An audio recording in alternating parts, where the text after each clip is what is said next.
खुदावंद की हुजूरी में आपका स्वागत है सबका। मैं जानता हूँ आप ब्लेस्ड हैं क्योंकि लगातार आप परमेश्वर के वचनों को सुन रहे हैं। आप देखेंगे आपकी लाइफ में जो ग्रेस है आपकी लाइफ के ऊपर, चर्च के ऊपर, वो कितना बढ़ चुका है इन दिनों में।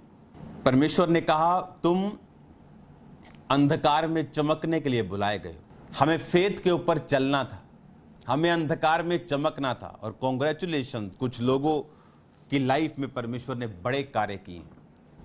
और मेरा ये विश्वास है कि ये वर्ड आपके हृदय रूपी पट्टियों के ऊपर लिखा जाएगा। ये वर्ड सिर्फ आपके कान नहीं सुनेंगे, ये आपकी स्पिरिट सुनेगी। और मैं आपको दावा कर सकता हूं आपके शरीर के अलग अलग अंग इसको इंडिविजुअल सुनेंगे। मैं आपको सच कह रहा हूं।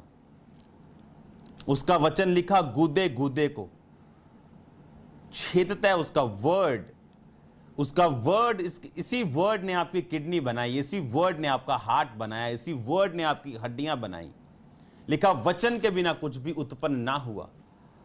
जब आप ये वर्ड सुनेंगे आपके शरीर का एक एक अंग, आपकी लाइफ का एक एक हिस्सा, उसके कान खड़े हो जाते हैं क्योंकि ये वर्ड इतना पावरफुल है। और मेरी प्रार्थना और मेरी प्रोफेटिक वर्ड है कि इस वर्ड को सुनने के दौरान आज आपके मुर्दा अंग, आपके मुर्दा बिजनेस, मुर्दा जीवन, मुर्दा फाइनेंशियल स्टेटस, मैरिटल स्टेटस, वो जी उठेंगे यीशु मसीह के नाम। और आप हासिल करेंगे परमेश्वर की सामर्थ को और उसके अभिषेक को। मैंने आपको बोला था सर्व द लॉर्ड, खुदावंद की सेवा करनी है। क्योंकि खुदावंद की सेवा करोगे तो वो एक आपकी लाइफ इंश्योरेंस है। लेकिन किस तरह से करनी, अब मैं आपको यह बताऊंगा। क्यों करनी मैंने आपको बताया, फिर कैसे करनी आज मैं वो आपसे बात करूंगा। अगर हम पहला कुरिन्थिया जब हम पढ़ते हैं तो क्या था कुरिन्थिया? कुरिन्थिया एक शहर है, एक शहर था जहां पे पौलुस ने कलीसिया बनाई और पौलुस आगे चला गया। और जहां जहां कलीसियाएं बनती थी फिर वहां वहां ट्रबल भी होते थे, मुश्किलें भी आती थी, रॉन्ग टीचिंग्स भी एंटर करती थी, बुराइयां भी एंटर करती थी। जो कुरिन्थी शहर था, ये लिखा यूनान का ये प्राचीन शहर, ये महानगर था। जैसे महानगर, जैसे न्यूयॉर्क, जैसे दिल्ली, जैसे मुंबई, जैसे बड़े बड़े नगर। लिखा आजकल के संपन्न शहरों जैसा कुरिन्थिस शहर जो था बौद्धिक तौर पर घमंडी, बड़े बड़े बुद्धिजीवी रहते थे, बड़े बिजनेसमैन का घर वहां पे था, भौतिक दृष्टि से समृद्ध, जैसे बोलते हैं कि ये देश की आर्थिक राजधानी है, बड़ी समृद्ध है, काम बहुत है, सपनों का शहर है। उसी तरह कुरिन्थिस बौद्धिक तौर पे घमंडी, यानी बहुत पढ़े लिखे लोग, मतलब काम की कोई कमी नहीं, पैसे की कोई कमी नहीं। इस बदनाम कामुक शहर में हर प्रकार का पाप फूलता और फलता था। यह एक ऐसा शहर था जो बौद्धिक तौर पे घमंडी, भौतिक दृष्टि से, फाइनेंशियली दृष्टि से बहुत समृद्ध और नैतिक तौर से, मोरली बहुत ही भ्रष्ट शहर था। और हर प्रकार का पाप इसमें फलता और फूलता था। और वहां पर पौलुस जाता है। अब पौलुस क्या कहता है, क्योंकि प्रॉब्लम यह है जब हम किसी पत्री को पढ़ते हैं हम उसको इसी तरह से पढ़ जाते हैं, लेकिन हम उसकी बैकग्राउंड को नहीं पढ़ते। लेकिन वो वचन कहां बोला गया, जिस तरह पौलुस ने कहा परमेश्वर तुम्हारी हर एक घटी को महिमा सहित मसीह यीशु में पूरी करेगा, वो किस कलीसिया को बोला गया? उस कलीसिया को जिस कलीसिया ने पौलुस के साथ खड़े होके फाइनेंशियली, मॉरली उसकी सपोर्ट की ताकि वो कलीसियाओं को स्थापित कर सके। जबकि पौलुस का अपना बिजनेस था, अपने हाथों से वो कमाता था, चर्च से कुछ नहीं लेता था। लेकिन उस कलीसिया के लिए उसने शब्द दिए कि तुमने सेवा में मेरी इस सेवा में सेवा की है, अब तुम सेवक हो, तुम भी मेरे साथ सहकर्मी हो, अब तुम्हारी हर घटी को परमेश्वर पूरा करेगा। वो हर मसीह के लिए नहीं, पर आज वो क्रिश्चियन जो एक मिनट के लिए जो सेवा नहीं करता, कभी संडे के अलावा वो चर्च में दिखता नहीं, कभी उसने अपने फाइनेंशियली तौर से कभी किसी चर्च की हेल्प नहीं की, वो इस वर्ड को बोल के प्रार्थना कर रहा है। ये एक पूरा जादू और टोना है परमेश्वर के सामने। दूसरा कुरिन्थिया इसी कुरिन्थिया का, पहले कुरिन्थिया का 2 बाब उसकी 1 आयत से मैं आपके लिए पढ़ूंगा। हे भाइयों, जब मैं परमेश्वर का भेद सुनाता हुआ तुम्हारे पास आया तो शब्दों या ज्ञान की उत्तमता के साथ नहीं आया, क्योंकि मैंने ये ठान लिया था कि तुम्हारे बीच वरन क्रूस पर चढ़ाए हुए मसीह को छोड़ और किसी बात को ना जानूं। और मेरे वचन और मेरे प्रचार में ज्ञान की लुभाने वाली बातें नहीं, परंतु आत्मा और सामर्थ का प्रमाण था। अब आपने ध्यान से समझना, एक ऐसा शहर जो बुद्धिजीवियों, बहुत बौद्धिक तौर पे घमंडी, कहां होते हैं ऐसे घमंडी? जो पढ़े लिखे लोग हैं, जो अपने आप को 30 आप समझते हैं पूरा टॉप में कि हमारे जैसा सियाना कोई नहीं है, ये तो गंवार लोग हैं, इनको कुछ नहीं आता। वो लोग थे बौद्धिक तौर पे घमंडी, भौतिक तौर पे यानी पैसों में बिजनेस का गढ़ था, वो आर्थिक राजधानी थी, और नैतिक तौर पे भ्रष्ट, और हर प्रकार का पाप उसमें फलता और फूलता था। अब इस जगह के ऊपर प्रचार करने के लिए पौलुस ने कहा कि मैं शब्दों या ज्ञान की उत्तमता के साथ नहीं आया, वचन और मेरे प्रचार में ज्ञान की लुभाने वाली बातें नहीं थी, परंतु आत्मा और सामर्थ का प्रमाण था, कि तुम्हारा विश्वास मनुष्यों के ज्ञान पर नहीं परंतु परमेश्वर की सामर्थ पर निर्भर हो। और एक जगह इसने लिखा कि परमेश्वर का राज्य बातों में नहीं, सामर्थ में। आप क्या समझते हैं, ऐसे शहरों में ऐसे लोगों को बाइबल कहती आपको आत्मा और सामर्थ का प्रमाण चाहिए अपने प्रचार में। आज क्यों बड़े शहरों में बड़ी कलीसियाएं स्थापित नहीं होती? क्योंकि अगर आपके प्रचार में आत्मा और सामर्थ का प्रमाण नहीं, अगर आपने ब्लास्ट नहीं किया होली स्पिरिट का, तो भूल जाओ आप ऐसे शहरों में काम कर सकते हैं। जो इंटरनेट जनरेशन है, जो फेक जनरेशन है, जिसके लाखों फॉलोअर्स हैं, वो एंड में सुसाइड करता है, अकेला है, क्योंकि वो दिल से, आज की जनरेशन फेक जनरेशन, लाखों फॉलोअर्स पर एक भी प्यार करने वाला नहीं। 2 मिनट लोग आंसू बहाएंगे, उसके बाद आपको भूल जाएंगे। ऐसी जनरेशन को चेंज करने के लिए पौलुस ने कहा, मेरे प्रचार में ज्ञान की लुभाने वाली बातें नहीं थी, कि मैं बहुत ज्ञान इकट्ठा करके जाऊं, कि मैं ज्ञानियों के पास जा रहा हूं और फिर उनको प्रचार करूं, शायद वो मेरी बात का विश्वास करें। जबकि बाइबल कहती पौलुस गमलीएल के पांव पर पढ़ाया गया था, एक बड़े हाई टीचर के पास पढ़ाया गया था, पर उसे मालूम था कि यह टीचिंग कोई काम नहीं देने वाली, मुझे आत्मा की सामर्थ और आत्मा का प्रमाण चाहिए, मुझे हीलिंग चाहिए, साइंस चाहिए, वंडर्स चाहिए। इस ऐसे नैतिक तौर पे भ्रष्ट एक शहर को, जो भौतिक दृष्टि से समृद्ध, अमीर, बहुत ब्लेस्ड पैसों की दृष्टि से, लेकिन नैतिक तौर पे भ्रष्ट है, मुझे आत्मा और सामर्थ का प्रमाण चाहिए। इसमें लिखा कि आप इतने बड़े उद्धार से निश्चिंत कैसे रह सकते हैं? परमेश्वर ने अपनी इच्छा के अनुसार चिन्हों और अद्भुत काम, यानी साइंस एंड वंडर्स, नाना प्रकार के सामर्थ के काम, पवित्र आत्मा के वरदानों के बांटने के द्वारा वो इसकी गवाही देता रहा। Healing, science and wonders. लोग बोलते हैं अंत के दिनों में, बाइबल ये भी कहती है कि झूठे भविष्यद्वक्ता आएंगे और चिन्ह चमत्कार दिखाएंगे।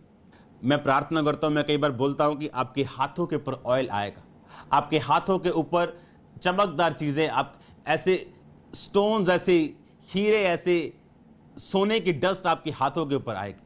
लेकिन सब जगह इस चमत्कार को जेन्युइन नहीं किया जाता। ऐसे लोग भी हैं जो गोल्ड अपने हाथों पे लगा के और टच करते लोगों को, और बाद में 1 घंटे में बोलेंगे अपने हाथों को चेक करो। ऐसे लोगों को मैंने अपनी आंखों से देखा है, फेक लोगों को मैंने अपनी आंखों से देखा है। एक तरफ लड़कियों के साथ सोते और दूसरी तरफ पुलपट के ऊपर प्रीच करते और यीशु मसीह के नाम में मिरेकल करते हुए, फेक मिरेकल करते हुए मैंने देखा। पर ये वो चिन्ह और ये वो चिन्हों की बात नहीं कर रहा, ये फेक चिन्ह की वो बात कर रहा था कि वो प्रॉफिट फेक चिन्ह दिखाएंगे, फेक साइंस दिखाएंगे, फेक चिन्ह दिखाएंगे, पर लोगों को असली लगेंगे, पर है वो फेक, प्रोड्यूस किए हुए। प्रोफेसी फेसबुक से ली गई, आप भी प्रार्थनाओं में रहेंगे कि उनका जो किंगडम में एक्सपोज हो, जाहिर हो और लोग बचाए जाए। हमारी यूथ के लिए, जनरेशन के वो लोग सही नहीं। ये हमारा काम है प्रार्थना करना, बिना प्रार्थना परमेश्वर कुछ नहीं करता। लेकिन ये उन साइंस एंड वंडर्स की, वरदानों की परमेश्वर बात कर रहा है जो लंगड़े पे किया गया, और वो लिखा 40 साल से जो करीबन लंगड़ा था वो चला, जो लुस्त्रा में व्यक्ति बैठा था, जो लकवे का बैठा था, जो रोगी बैठे थे, वो लिखा चंगे हुए, और सब लोगों के सामने ऐसा हुआ। कौन से शहर में? जो भौतिक पैसों में समृद्ध था, नैतिक तौर पे भ्रष्ट था, हर प्रकार का पाप फलता और फूलता, बुद्धिजीवी वहां रहते थे। और उस जगह पे प्रीच करने के लिए उसने सिर्फ प्रीचिंग का सहारा नहीं लिया। आज जब हम अधूरा प्रचार करते, सुनते और मानते हैं, तभी अधूरे रिजल्ट हमारी लाइफ के ऊपर है। कोई तो सिर्फ प्रीच करेगा और बोलेगा हीलिंग्स, ये सब कुछ नहीं करना चाहिए। उसे मालूम नहीं यीशु के कोड़े खाने से हम चंगे हो चुके हैं। उसको मालूम नहीं उद्धार शब्द सिर्फ आत्मिक उद्धार के लिए बाइबल में यूज नहीं हुआ, वो नेशनल उद्धार के लिए, फाइनेंशियल उद्धार के लिए, पारिवारिक उद्धार के लिए, शारीरिक उद्धार के लिए और आत्मिक उद्धार के लिए यूज हुआ, अगर वो बाइबल ध्यान से पढ़े तो। लेकिन उसने कहा मेरी वचन मेरे प्रचार में ज्ञान की लुभाने वाली बातें नहीं थी, पर आत्मा और सामर्थ का प्रमाण था। जो सिर्फ ज्ञान से जाते, ये नहीं काम नहीं होते हैं, पर एक सीमित मात्रा में। लेकिन बाइबल कहती उसने शहरों को बदल दिया, नैतिक तौर पे भ्रष्ट शहरों को बदल दिया, भौतिक तौर पे समृद्ध शहरों को बदल दिया, घमंडी शहरों को उसने बदल दिया, वहां पे कलीसियां स्थापित की। तो इसमें एक ऐसे व्यक्ति का जिक्र है जो अपने पिता की पत्नी के साथ सोया और सेक्स किया। उसने अपनी पिता की पत्नी के साथ, यानी अपनी सौतेली मां के साथ व्यभिचार किया, और पौलुस उसे कड़े शब्दों में डांटता है कलीसिया को कि तुमने ऐसे व्यक्ति को कलीसिया से उठाकर निकाला क्यों नहीं? तुमने ऐसे व्यक्ति को कलीसिया से उठाकर बाहर क्यों नहीं किया? तुमने उसको शैतान के हाथों में क्यों नहीं सौंपा? उसे अपनी मंडली और अपने उस पवित्र आत्मा के घेरे से जहां आग भरी हुई है, उससे बाहर क्यों नहीं निकाला ताकि शैतान उसके शरीर को नाश करे, उसकी आत्मा बचाई जाए? ये शहर इतना गंदा था कि यहां प्रीच करना, सिर्फ प्रीच करके लोगों को बदलना, यह पॉसिबल नहीं था। अगर आप एक ज्ञान की बात करेंगे, बुद्धिजीवी 10 बातें आपसे करेंगे। यहां आत्मा और सामर्थ का प्रमाण चाहिए था, और बाइबल कहती, पौलुस ने वो प्रमाण दिया आत्मा और सामर्थ का। कैसे सेवा करनी मैं आपको यह बता रहा हूं। Without anointing, without science, without wonders, without आत्मा और सामर्थ के प्रमाण के आप सेवा नहीं कर पाएंगे, इफेक्टिव नहीं कर पाएंगे। आज लोग बातें सुन सुन के बोर हो गए हैं मूसा और एलिया की। उन्हें मूसा एलिया दिखना चाहिए, उन्हें पतरस और पौलुस दिखना चाहिए। सिद्ध लोगों में हम ज्ञान सुनाते हैं, जिस तरह बहुत बार टीचिंग को लेके आया जाता है, deep teaching word of God में, ताकि वर्ड ऑफ गॉड के डेप्थ में लोगों को ले जाया जा सके। पर याद रखो, इसके साथ आपको आत्मा और सामर्थ का प्रमाण चाहिए। आज सबसे इंपॉर्टेंट बात यह है, मैंने आपको एक टेस्टिमनी दी थी कि जब चर्चिस को बनाया जा रहा था, और अभी भी यह काम चालू है, तो एक ऐसे पास्टर की रिक्वेस्ट थ्रू इंटरनेट मीडिया हमारे पास पहुंची कि इसको जगह की जरूरत है, क्योंकि उसकी मंडली में एक ऐसा जन था जो इस चर्च की बुराई करता था। और हम जानते हैं कि बिना पास्टर की सपोर्ट के लोग ऐसा नहीं कर सकते, अगर वो पास्टर के करीब हों तो। और अब उसको शर्म आ रही थी कि इनसे जगह कैसे ले सकता हूं, अब मेरी टीम क्या बोलेगी, मेरे लोग क्या बोलेंगे। रिबिलियस नेचर, विद्रोही नेचर, ऐसे पास्टर जो हीलिंग के खिलाफ बोल चुके हैं, मिरेकल्स के खिलाफ बोल चुके हैं, उन्हें यह नहीं मालूम उनकी सेवकाई की ग्रोथ क्यों रुकी, क्योंकि अब यही हीलिंग्स और मिरेकल्स परमेश्वर उनको देना चाहता था। पर जिस चीज को आप क्रिटिसाइज कर दो वो आपको कभी नहीं मिलती, लेकिन जिसको आपने क्रिटिसाइज किया परमेश्वर उसको ऊंचा करता है और बढ़ाता है और आपको साबित करता है, और लोग अपने आप को मूर्ख की तरह फिर देखते हैं कि हम तो मूर्ख निकले। जो नैतिक तौर पे भ्रष्ट है, हर तरह का पाप, नशा हो, हर तरह का पाप इसमें फलता और फूलता है, ये गढ़ है पाप का। समझदार से समझदार यहां रहता है, पढ़ाकू से पढ़ाकू यहां रहता है, और अमीर से अमीर यहां है। आपको क्या लगता है वो क्या देखेंगे? आज बहुत से लोग बोलते हैं कि हम ऐसे शहर में रहते हैं जहां जगह लेना मुश्किल है, जहां जगह नहीं ली जा सकती, बहुत महंगी जगह है। अगर सामर्थ और आत्मा का प्रमाण हो, अगर आत्मा और सामर्थ का प्रमाण हो, आप कुछ भी कर सकते हैं, क्योंकि अनॉइंटिंग आपके सारे प्रोविजंस को पूरा करती है। याद रखो आपको सेवा करनी है। बाइबल कहती जब लंगड़े के ऊपर चमत्कार दिखाया गया तो वो सारे सदूकी फरीसी जो खिलाफ बोलते थे वो कहते थे कि इनका कुछ नहीं कर सकते क्योंकि ये व्यक्ति जिस पे चमत्कार हुआ ये हमारे ही बीच का है, हमारे बीच में इसने लाखों साल भीख मांगी, हम इसका इनकार नहीं कर सकते।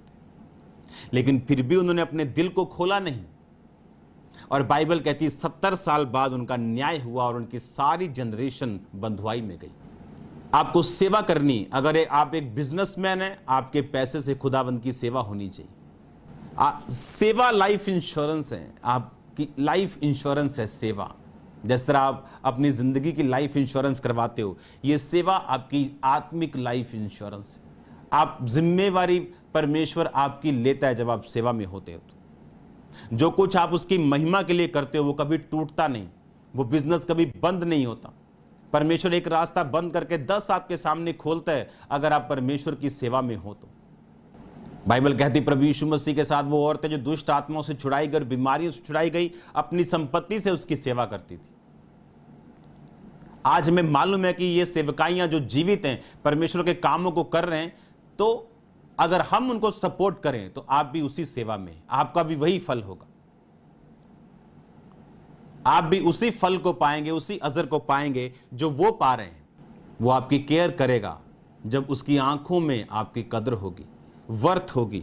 जब परमेश्वर की आंखों में आपकी वैल्यू होगी, वो आपकी प्रार्थनाओं को सुनेगा। हिजकिय्याह कहता परमेश्वर मैं तेरी हुक्मों को मानता आया हूं, आज मुझ पे दया कर, मेरी उम्र को बढ़ा। और बाइबल कहती परमेश्वर ने कहा मैंने तेरे आंसू देखे। लाखों लोग आंसुओं के साथ प्रार्थना करते हैं, आपने क्या नहीं देखा? और उनकी प्रार्थनाएं नहीं सुनी गई क्योंकि सिर्फ आंसू नहीं देखता परमेश्वर, वो आपके रिकॉर्ड को देखता, आपने क्या किया उसके लिए। आप जानते हैं लाखों, इंडिया में लाखों फैमिलीज ऐसी हैं क्रिश्चियन जो बड़े काम कर सकती हैं, पर आप उनको देखो कोई क्रिश्चियनिटी के उनका ध्यान नहीं। बड़े बड़े बिजनेसेस, बड़े बड़े उनके इंस्टीट्यूट्स हैं, लेकिन उनका कोई ध्यान नहीं सुसमाचार की तरफ। उनको कैसे बचाना है, सारा ध्यान उनका उन्हीं तरफ लगा हुआ है। उसको कैसे सेव करना है, उसी पॉलिटिक्स में वो फंसे हुए हैं।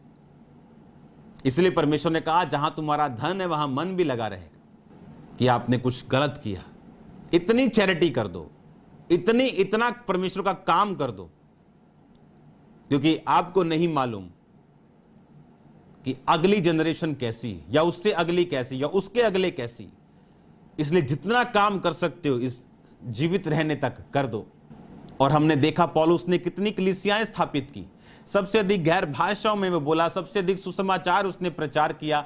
बाइबल कहती उसने इतना प्रीच किया कि उसमें जगह नहीं रह गई देशों में उसको प्रीच करने के लिए। आत्मा की सामर्थ, आत्मा के प्रमाण उसकी सेवकाई का हिस्सा थे। अद्भुत कार्य, चिन्ह और चमत्कार उसकी सेवकाई का हिस्सा थे। पवित्र आत्मा के वरदान उसकी सेवकाई का हिस्सा थे।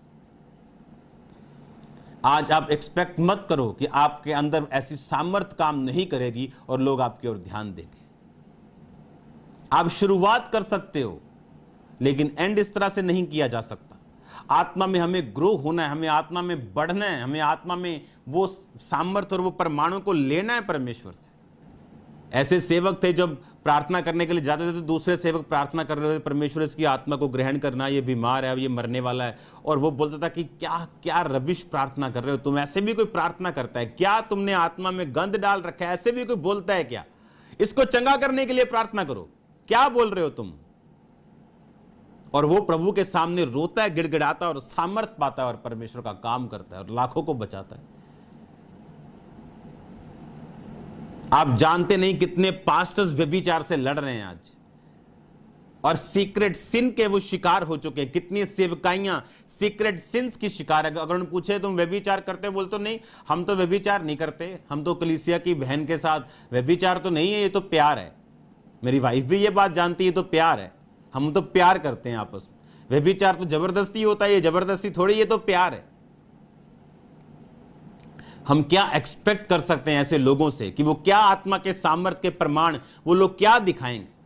आज ना विश्वासियों में ये ललक है और झलक है कि हमने आत्मा और सामर्थ्य के प्रमाण देखने, क्योंकि हर पास्टर को वो सुनते हैं, हर टीचिंग की ओर मन लगाते हैं और कंफ्यूज्ड खड़े हैं, उन्हें कुछ नहीं पता अब क्या करना है। अरे ये बात सुनने से पहले कि हमें सिर्फ अपनी आत्मिक उद्धार की ओर ध्यान देना, कभी बाइबल पढ़ के देखिए कि यीशु मसीह ने कहा जाओ लंगड़ों को चलाओ, जाओ अंधों को आंखें दो, जाओ कोढ़ियों को शुद्ध करो? कभी पढ़ा है बाइबल में कि यहोवा का आत्मा मुझ पे उसने सुसमाचार सुनाने के लिए मेरा अभिषेक किया कि अंधों को आंखें देने का, दृष्टि, अंधों को दृष्टि पाने का? ये अंधों को दृष्टि कौन सी अंधों की? सिर्फ आत्मिक अंधों की परमेश्वर बात नहीं कर रहा। लेकिन आज हम भटक चुके हैं। ध्यान भटकाने वाले लोग भी वही हैं जो प्रचारक हैं। नमक ना डालो तो प्रॉब्लम है, ज्यादा डाल दो तो भी प्रॉब्लम है। तो बुद्धि परमेश्वर ने, सेंस भी इसीलिए दी है हमें, दिमाग भी इसीलिए दी है कि ये नहीं स्टेज पे चढ़ जाओ मिरेकल्स मिरेकल्स जैसे लाइन लगा दो और आप प्रीच करो ना, आप आत्मा के बारे में बताओ ना, आप टीचिंग दो ना, या सिर्फ आप टीचिंग ही दे ही जा रहे हो और लोग ड्राई हो चुके हैं आपके सामने, बीमार बीमार बैठा है, गरीब गरीब बैठा है। हमें कंप्लीट बाइबल पे फेथ करना है अगर हम सेवा करना चाहते हैं तो। और लोग क्या कहते हैं हमें बिल्कुल परवाह नहीं करनी। सदूकी फरीसी क्या चाहते हैं हमें कोई लेना देना नहीं। हमारा परमेश्वर किस काम के लिए हमें बुलाता है और किस काम के लिए हम चुने गए, हमारे अंदर का जो आत्मिक ब्लड है वो किस काम का डीएनए शो कर रहा है हमारी लाइफ में, वो हमने देखना है कि क्या है हमारे अंदर जो परमेश्वर ने हमें करने के लिए बुलाया। आपको वो करना है जो परमेश्वर ने आपको करने के लिए बुलाया। सर्व द लॉर्ड, उसकी सेवा करनी। मेरा पिता उनका आदर करेगा, यीशु मसीह ने कहा, जो मेरी सेवा करेंगे। यीशु मसीह ने लोगों को जगाने के लिए कड़े शब्दों का यूज किया। यीशु मसीह को बोला कि राजा तुझे ढूंढ रहा है। परमेश्वर ने कहा उस लोमड़ी से कह दो। यूहन्ना बोलता था सांप के बच्चों, उनको जगाने के लिए, उनको हिलाने के लिए कि तुम्हें किसने कह दिया आने वाले क्रोध से तुम भागो। बाइबल कहती जब इजरायली ब्लेस होते थे, बाइबल ऐसा कहती खा खा के मोटे हो गए वो, और तब परमेश्वर को भूल गए, प्रार्थना करनी भूल गए, वचन पढ़ना भूल गए। जब मुश्किल में थे, जब संकट में थे, सकेती में थे, तब यहोवा यहोवा दुहाई देते थे। जब सब कुछ मिल गया अब इतने रिलैक्स्ड हो गए, ब्लेस्ड हो गए। अब पार्टीज अटेंड कर रहे हैं, अब इधर उधर घूम रहे हैं। अब संसार का ध्यान भी देना है, रिश्तेदारों को भी नाराज नहीं करना। परमेश्वर की कोई बात नहीं, नाराज हो जाए तो वो तो मना ही लेंगे, वो कौन सा भागा हुआ। इस वचन को सिर्फ मैं पढ़ूंगा। 1 कुरिन्थियों 4 उसकी 3 आयत में लिखा, पौलुस कहता, परंतु मेरी दृष्टि में बहुत छोटी बात है कि तुम या मनुष्यों का कोई न्याय मुझे परखे, वरन मैं अपने आप को नहीं परखता, क्योंकि मेरा मन मुझे किसी बात में दोषी नहीं ठहराता। इससे मैं निर्दोष नहीं ठहरता, क्योंकि मेरा परखने वाला प्रभु है। कहता मेरा मन मुझे दोषी नहीं पाता। किस बात में मैं दोषी हूं? मेरा मन मुझे किसी बात में दोषी नहीं पाता। किस तरह की लाइफ पौलुस जी रहा था मालूम? किस तरह की जिंदगी वो जी रहा था आपको मालूम होना चाहिए। वो ऐसी जिंदगी जी रहा था जहां उसका मन उसको दोषी नहीं पाता था। इसका मतलब वो दोषी नहीं था। ऐसा एक भी चीज नहीं थी जिससे वो लगता हो कि वे गलत है और वो कर रहा। कुछ लोग तो आंखों पे पर्दा डाले, उनको मालूम है ये गलत है, लेकिन वो बोलते नहीं नहीं ये इस पे लिखा हुआ है कि ये सही है। वो अपने आप को धोखा देने की कोशिश करते, जबकि उनका इनर कॉन्शियस जानता है कि वो अपने आप को धोखा दे रहे हैं। पौलुस कहता मैं ऐसी लाइफ जी रहा हूं जहां मुझ पे कोई दोष नहीं दे सकता। मैं अपने पर्सनल बिजनेस में, अपने सैनिटरी के काम में, टाइल्स के काम में लाखों रुपए रोज कमा सकता हूं, लेकिन मैंने छोड़ा हुआ है। मेरा ध्यान मिनिस्ट्री की ओर है, मिनिस्ट्री से मैं कुछ नहीं ले रहा हूं और सारा पैसा सेवकाई में जा रहा है। इसलिए आप सब तरफ से फलवंत होता हुआ देख रहे हो, लेकिन खुदाबंद मुझे अजर देगा। कब देगा? ये परमेश्वर के ऊपर। पौलुस ने कहा मैं तुम्हारे बीच में निर्दोष रहा हूं, और ये उसकी सेवकाई का, उसके फलवंत होने का, छोर तक, एक देश के दूसरे छोर तक, हर देश में कहता मैंने इतना काम किया, मेरे काम करने के लिए जगह नहीं, ये रीजन था। गैर भाषाओं में बोलना, आत्मा और सामर्थ्य के प्रमाणों के साथ जाना, बिना दोष के साथ सेवा करना। 2014 में मैंने अपनी गाड़ी ली है, जबकि 2014 में ये कलीसिया हजारों की थी, हजारों की। और जब किसी के पास 200 बंदे हो जाए तो वो गाड़ियां इंटरनेट पे सर्च करना शुरू कर देते हैं। आपको विजनरी बनना पड़ेगा, आपको आत्मिक बनना पड़ेगा, आत्मा के सामर्थ्य प्रमाणों में आपको रहना पड़ेगा। और ये आसान नहीं है, मिरेकल्स, साइंस एंड वंडर्स। इसीलिए लोग हियाव छोड़ के सिर्फ वचन की ओर लग जाते हैं। उन्हें मालूम है कि ये उनके बस की बात नहीं, अंगूर खट्टे हैं। ऐसे खुदावंद के सेवक स्मिथ विगल्सवर्थ जैसे, जिन्होंने बड़े बड़े सेवकों को मसा किया, जिन्होंने बॉन्के बड़े बड़े सेवक जो आप देखते हो सुनते हो, उसकी अपनी बेटी बहरी थी। ये चैलेंज था। किसी ने पूछा, आपकी अपनी बेटी के कान नहीं सुनते, आप लोगों की हीलिंग कर रहे हो?